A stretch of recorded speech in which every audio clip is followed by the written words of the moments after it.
పాకిస్తాన్ వాళ్ళు మంచి కంటే చెడు మాత్రం బాగా చేసినట్టున్నారు, బాగా నేర్పినట్టున్నారు. ఏదైతే ప్రపంచవ్యాప్తంగా అంటే తాలిబన్లా లేకపోతే ఈ మత ఉన్మాద శక్తులు ఏవైతే ప్రపంచవ్యాప్తంగా నడిపించాలనుకునేటువంటి బిన్ లాడెన్, ఐఎస్ఐఎస్ ఈ గ్రూపులు ఎంకరేజ్ చేసి ఇప్పుడు మన దేశంలో కనుక హిందూ అమ్మాయినో లేకపోతే మార్వాడి అమ్మాయినో బ్రాహ్మణ అమ్మాయినో ఇట్లాంటి వాళ్ళని ఎవరన్నా ట్రాప్ చేసి పెళ్లి చేసుకుంటే లేదా వాళ్ళతో కాపురం చేస్తే ఇంతని ప్రోత్సాహకాలు ఇచ్చేటటువంటి తరహా వ్యవస్థ ఇప్పుడు ప్రపంచమంతా విస్తరిస్తోందా? ఇది ఒక కొత్త మత మార్పిడి విధానమా? అర్థం కానటువంటి పరిస్థితి. తాజాగా థాయిలాండ్లో ఒక ఇన్సిడెంట్ చోటు చేసుకుంది. అక్కడ పాకిస్తాన్ జాతీయుడైనటువంటి వ్యక్తి తన మేనకోడల మీదన అత్యాచారానికి పాల్పడ్డాడు.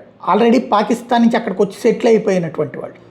దానికి అమ్మాయి ఏం చెప్తుందంటే $20,000 డబ్బులు తీసుకుని ఇక్కడ తన లాంటి వాళ్ళ మీద అత్యాచారాలకు పాల్పడుతూ తనని మోటివేట్ చేసి మిగతా వాళ్ళని మతం మార్చమని తీసుకొస్తున్నాడు, ఒత్తిడి తెస్తున్నాడు, మార్చమని చెప్పి నాకు ప్రోత్సాహకాలు ప్రకటిస్తున్నాడు అన్నటువంటిది ఆరోపణ చేసుకొచ్చింది.